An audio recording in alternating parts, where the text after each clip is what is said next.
নমস্কার, আমি clinical dietician Surangana Rana. অনেকে ওটস খান। আপনারা কি জানেন যে ওটস খাওয়াটা কিন্তু হেলদি ওয়ে?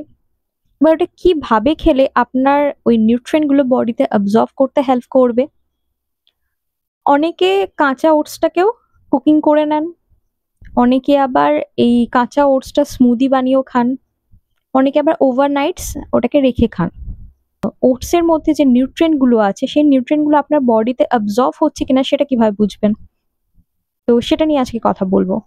ওটসের মধ্যে ফাইটিক অ্যাসিড বলে এক ধরনের কম্পাউন্ড পাওয়া যায়, যেটা অবভিয়াসলি যেহেতু এটা প্ল্যান্ট বেসড প্রোটিন সোর্স, তো যে কারণে যেন ফাইটিক অ্যাসিড, যেটা আমরা ফাইটেট নামে পরিচিত আমাদের কাছে, তো এটা প্ল্যান্ট বেসড সিডস অ্যান্ড গ্রেনসের মধ্যে পাওয়া যায়। এবার এই ফাইটিক অ্যাসিড কি করে, এটা অ্যান্টি নিউট্রিশনাল ফ্যাক্টর হিসেবে কাজ করে, বা অ্যান্টি নিউট্রিয়েন্ট বলতে পারি। জিঙ্ক, আয়রন, এই ধরনের কিছু মিনারেলসগুলোকে অ্যাবজর্ব করতে দেয় না আমাদের বডিতে, আমি যদি ডিরেক্ট ওই কাঁচা ওটসটা কনজিউম করি।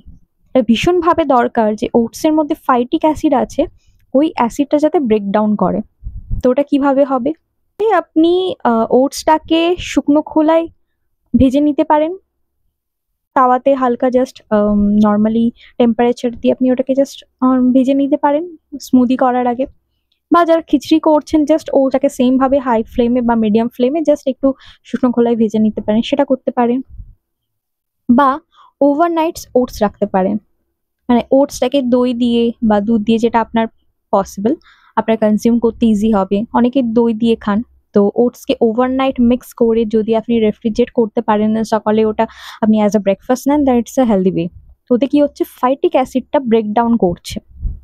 তাতে কি হচ্ছে, যে নিউট্রিয়েন্ট গুলো আছে সেই নিউট্রিয়েন্ট গুলো আমাদের বডিতে অ্যাবজর্ব করতে পারছে। আর যতক্ষণ ফাইটিক অ্যাসিড ভাঙছে না, ওই নিউট্রিশনাল ফ্যাক্টরস গুলো আমাদের বডিতে কিন্তু কোনোভাবে অ্যাবজর্ব করছে না। One kind of anti nutritional factor হিসেবে কাজ করছে ফাইটিক অ্যাসিড। তো সেক্ষেত্রে আমি বলবো এই জিনিসটা আপনারা মেনটেন করুন, যাতে আপনি যেই হেলদি জিনিসটা খাচ্ছেন সেটা আপনার হেলথ বেনিফিটসটা যাতে আপনার কাজে লাগে। সুস্থ থাকুন, ভালো থাকুন।